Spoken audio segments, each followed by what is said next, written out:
Okay, here we are, Thursday, the 8th of July. No real short setup trades that I was infatuated with this morning. Tried my hand on one ticker for the same kind of dip and rip trade that I convinced myself is volatile, but again, I just taking these small paper cuts on that one that I'm not even really using big position size anyway on them, but nevertheless, I'll get to that one in a little bit.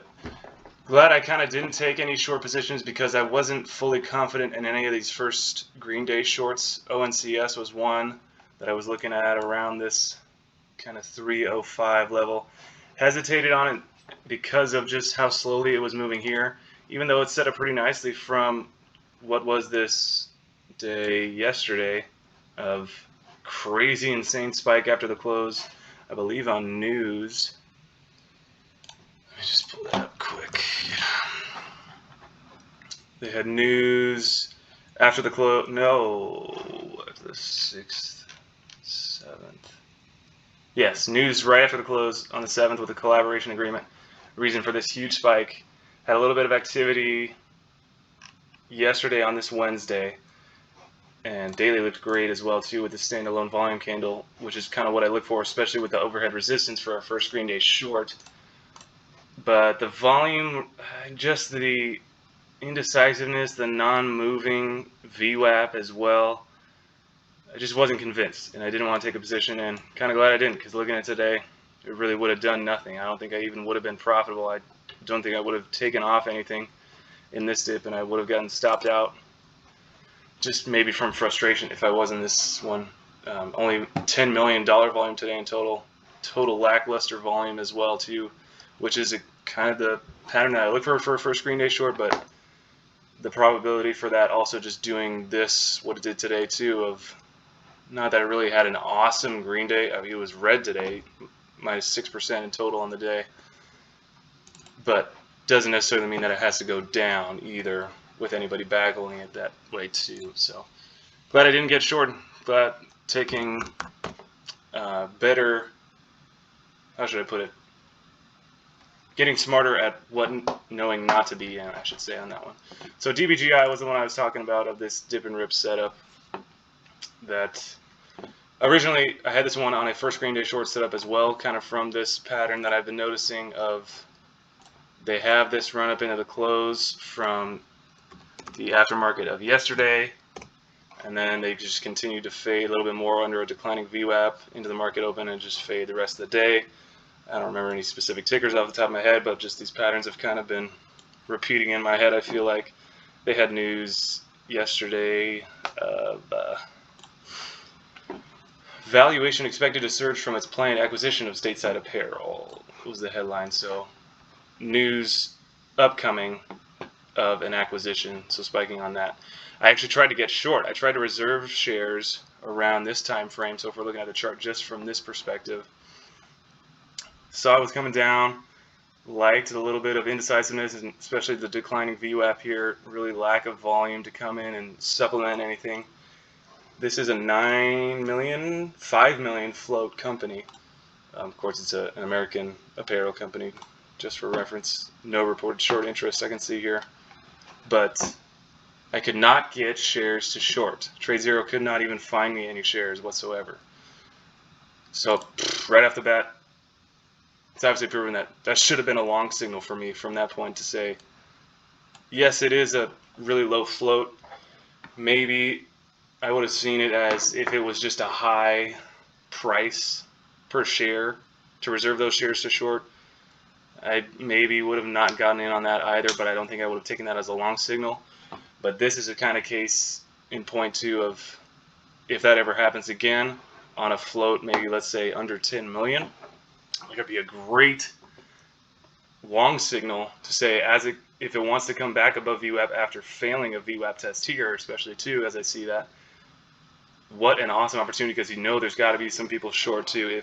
And also kind of interesting to see that there's no reported short interest, which makes me think maybe it's somebody hiding on something on that too, that somebody else has got a big position on that short and maybe they're going to get squeezed by any movement that way. So just an interesting case study on this one today of when I tried to reserve shares to short and just kind of forgetting about it, and then seeing it pop up on the scanner again, like, wait, what? It's doing what? So huge, awesome move. Perfectly from a whole number of 6, stutter step around another round number of 7. And again, pretty much right up to the next round number of 8, like a magnet. Tried to play this with what dollar volume it had in the morning as another one of these tick movers, trying to find any area of consolidation or just quick scalpy moves. This wasn't necessarily, I try to equate this to like a Ross of warrior trading type of trade, but it's really not. I am trading that dip and rip style, looking for a very small risk level but a huge reward on the upside if we tried to reclaim these high of day and shoot higher. So got in around this point as it was holding what pre-market range this was, this little channel if you want to call it. Trading based off of this volume chart, kind of got in right at that peak and then ended up fading, ended up cutting it as it was breaking these lows here, just for a small $4 loss. I think that was not too many shares.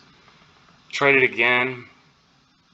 Another point, which I really should have. I think I even stepped my size up to like 50 shares, which, yes, that's kind of like the minimum size I should be trading anyway, but this is not a pattern I'm passionate about, or I really should be putting a lot of energy and time into, because I know too, on the other hand, if I do try to take a big position size, then I'm going to be so much more emotionally involved in it, and that's just going to be a bigger factor that I have to take in account as I'm in the trade, because I'm not establishing great trade parameters or putting this into my calculator when I'm entering, which is not what I want to be doing. I need to identify patterns that I want to say, and I need to be prepared well in advance before I just start kind of trading wildly and shooting anything that moves or holds a level based on that. So you can see this second little trade here, trying to go off of that as we're finding consolidation around buyers and sellers of around the whole round number of 7. A little bit of shoot up, but then ultimate fail, and I cut it as it broke that low again.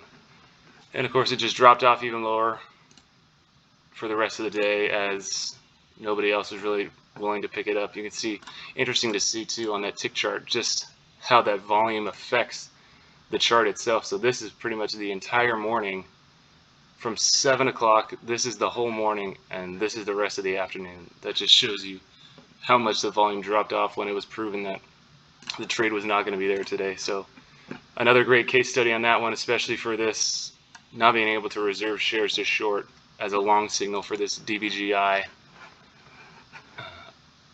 Yeah, pretty awesome. I feel like I've seen that before. I don't think I've had the first-hand experience of not being able to reserve shares to short. Maybe Chris had done that at one point, and then we saw a crazy move like this. But this is certainly going to be a pattern that's ingrained in the memory of, if I think it somewhat resembles a pattern that I want to be short, and I somehow can't, Trade Zero can't get me shares to short, that's going to be a pretty good indicator to go long, if it's got a float, a reasonable float to suggest that type of strategy. So 5 million float on this one.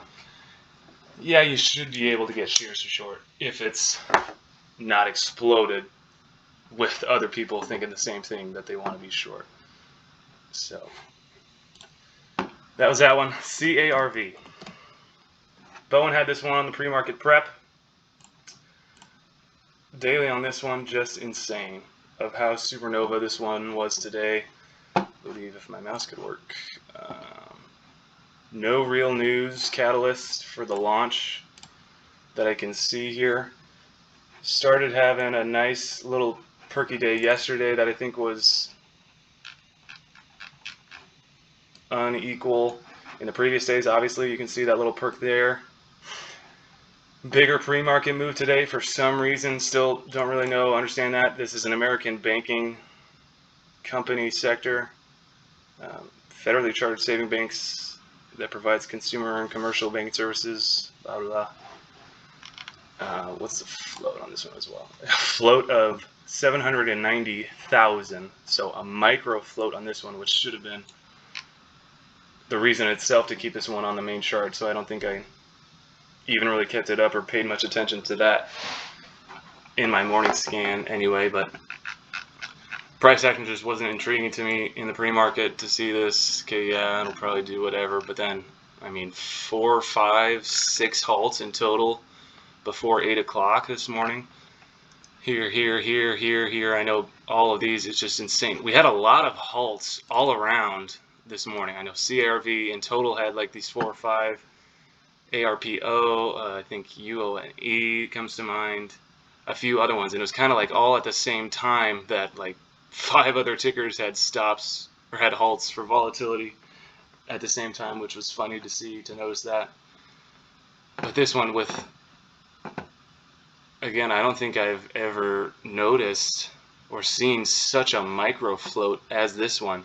When we look at the end of the day today, $2.4 billion total volume traded today, which is just insane. In these summer months of 2021, when you can't really qualify this as hot of a market as 2020 was, just kind of ludicrous to see. And this is certainly going to go in the memory books too, that if we see a micro float ever pop up again like this, and not really a specific or obvious news catalyst to promote it, there's got to be some manipulation going on, and that micro float is going to produce some insane volatility one way or the other.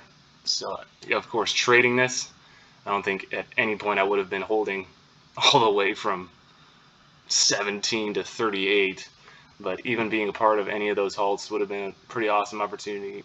I don't think I've got to experience that fully yet with a true position size at any of my trading career, but still waiting for that experience, and this could have been the one today. It was awesome to watch and see all that, and frustrating though too. In saying that I've never been a part of that one, I could totally see myself just getting frustrated at the halts and been willing to cut a little bit sooner after having to go through 2, 3, 4 halts on this one.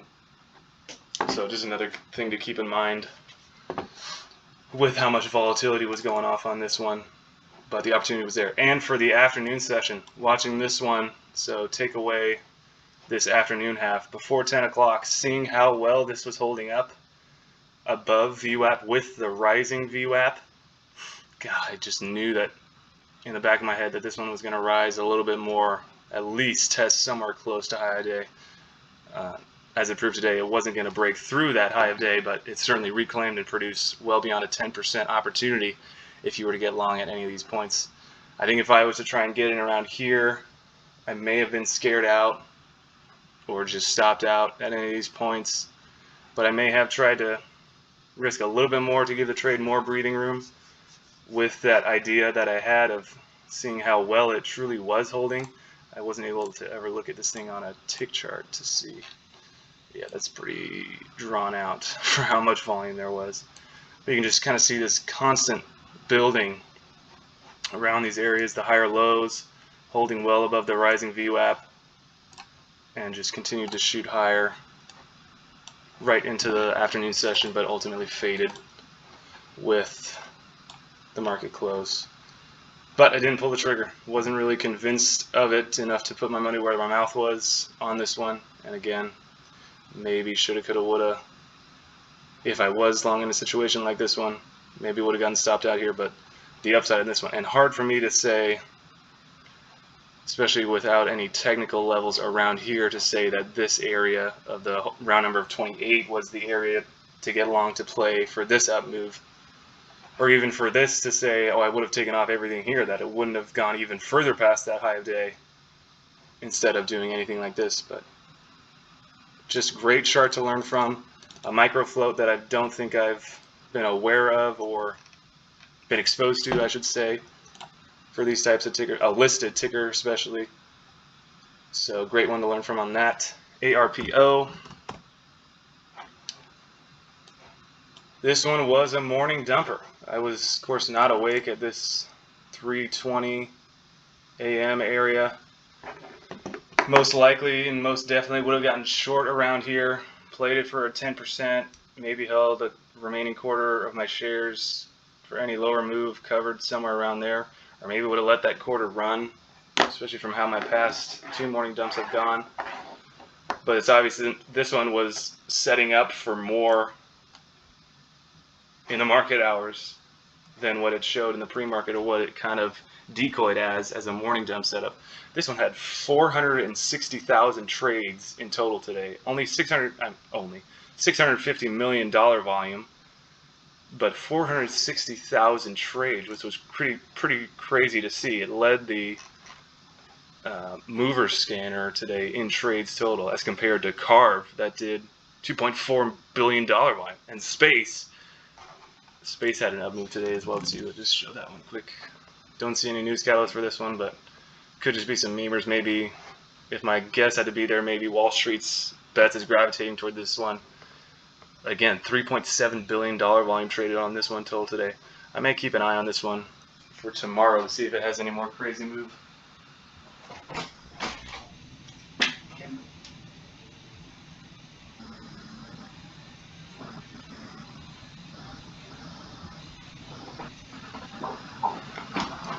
But back to ARPO. So as for this one, and it was cool to try and explain this one to my dad as he came in and just going over some different charts, but as I can totally recognize and see this awesome short opportunity here, the dip and rip opportunity was there in the same light. I know Chris was looking at this one as technical level holds and the small risk reward opportunity here, or should I say small risk, huge reward opportunity here to the upside. And I think he even played this for a lot of the red names in the chart played it for a nice move in the morning. It could have been a two-way trade today, going short, taking money there, seeing the technical level holds, the dollar volume and the trading amount coming in, and being able to reverse in the same light and trade it to the upside as well too. Awesome opportunity on this one. Let's see if the tick showed a little bit more of that technical level hold in the morning. You can see these just higher lows that pretty intriguing. And as we're developing these little pullbacks, it's just showing that buyers are wanting to step in and push this price higher and higher. It wasn't like it was a true hard push that some one party was manipulating this thing, but the trend was truly in on this one to push it to the upside for a very nice dip and rip, gap and crap reversal, whatever you want to call it, opportunity on this one today. So great chart for both sides as well. Seed. I am loving the new,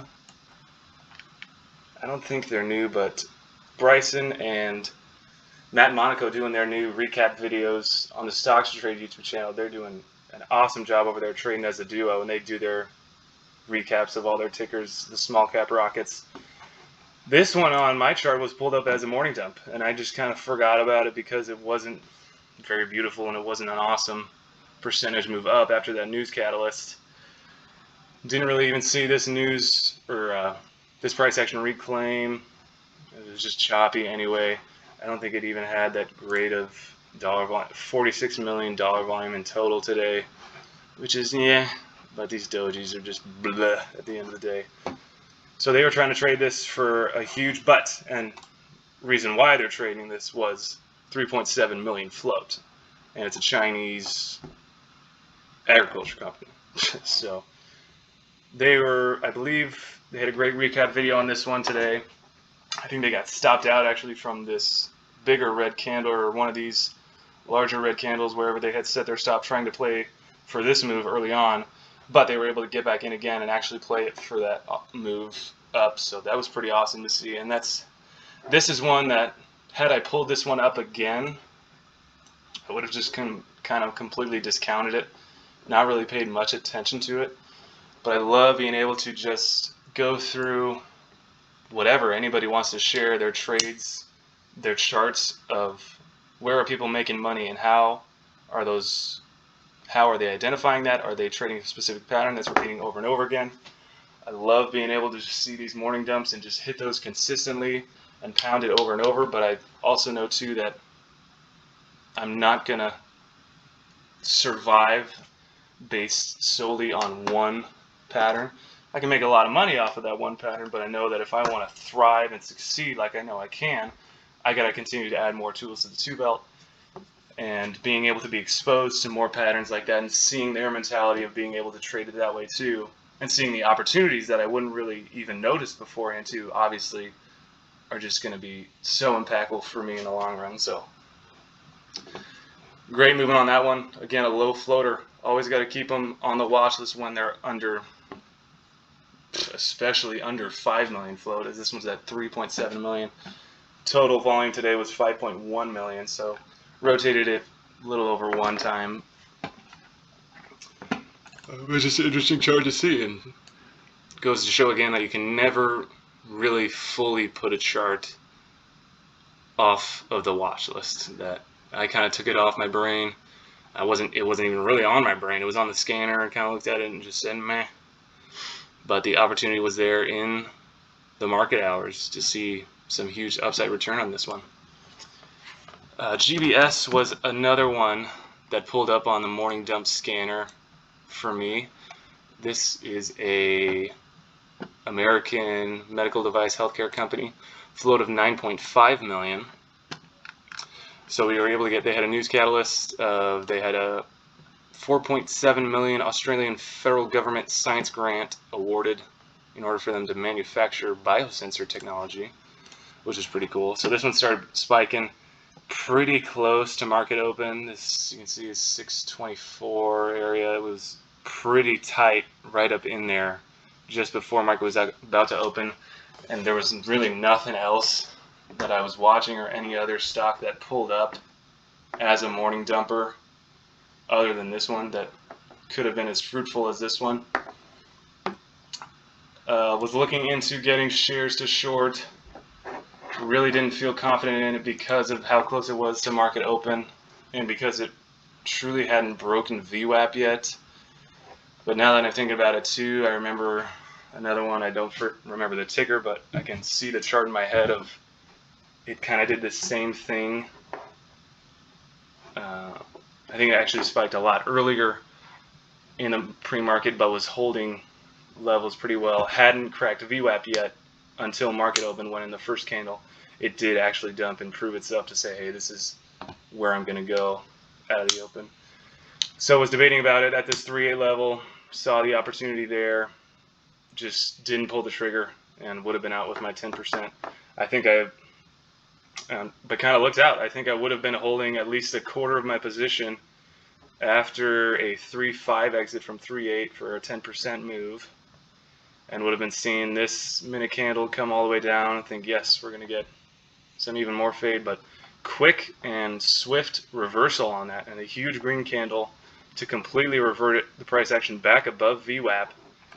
And you can see this, I know for certain that I would have set that last quarter position just under my entry as an exit point too, as a new risk level as compared to trying to risk this high a day.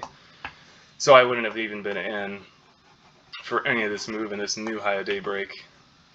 But interesting to see this one too, and especially the kind of playing and toying around with my head again after watching this. Oh geez, that's a high a day fail there. That's another opportunity to get short, and that's another 10% opportunity on this downside to try and play for as well too. Just choppy, indecisive, not really predictable on what it wanted to do, but the ultimate trend came in for this day that has just continued to fade. Played and tricked around a little bit more, trying to spike people above VWAP for this crack, especially with the volume coming in.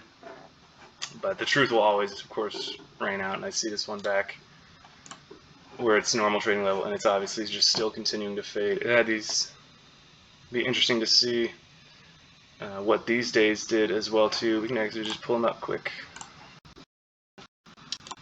July, June 11th, 10th. See kind of what it did on these days with these other movers. Just curious.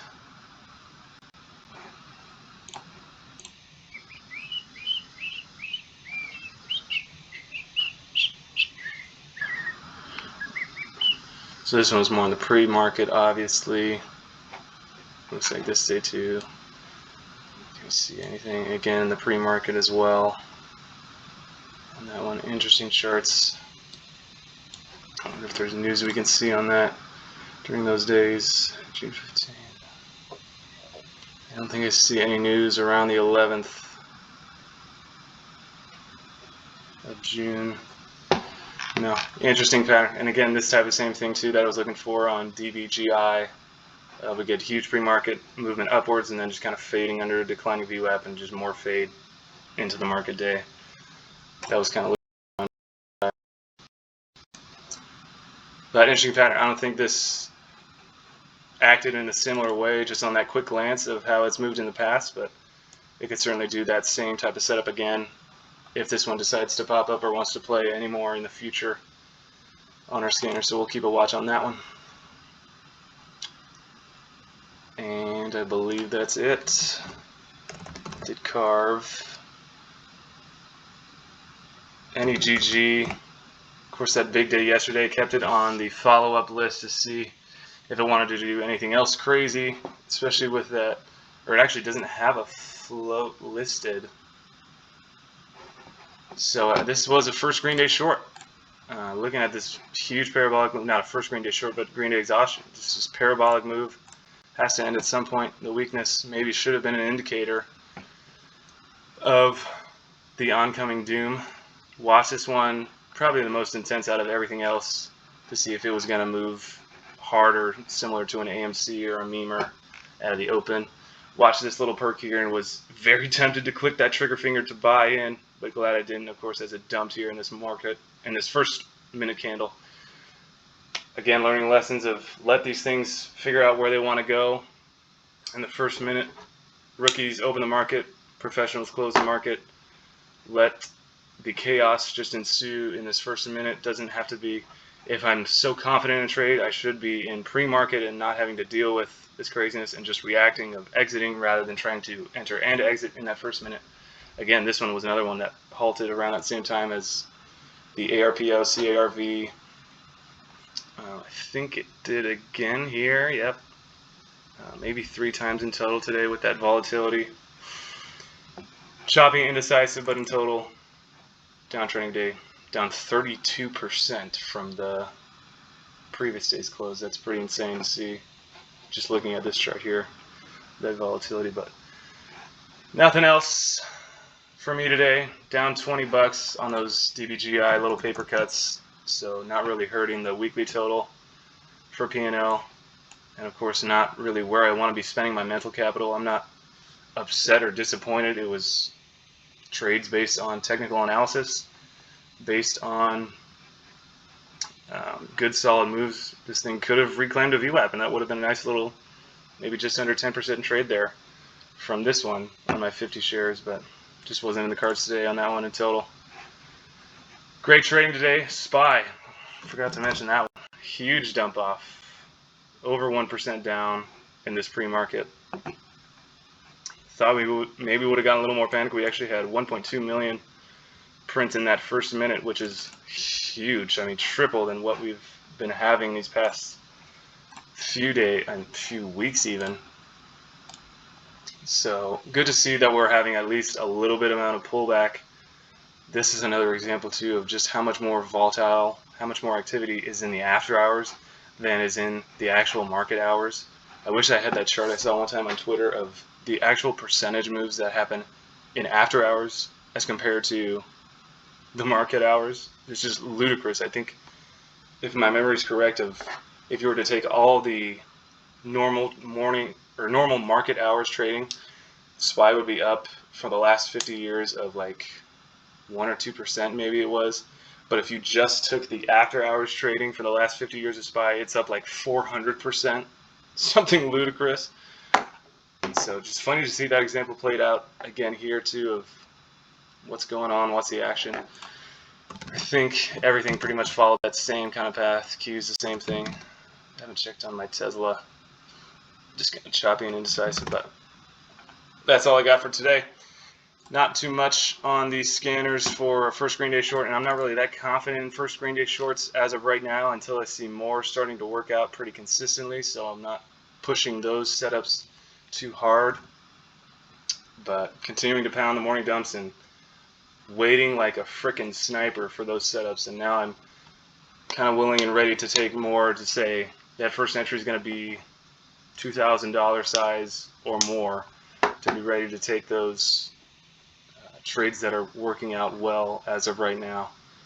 So awesome to see that. Awesome day, awesome learning experience. On to the next one.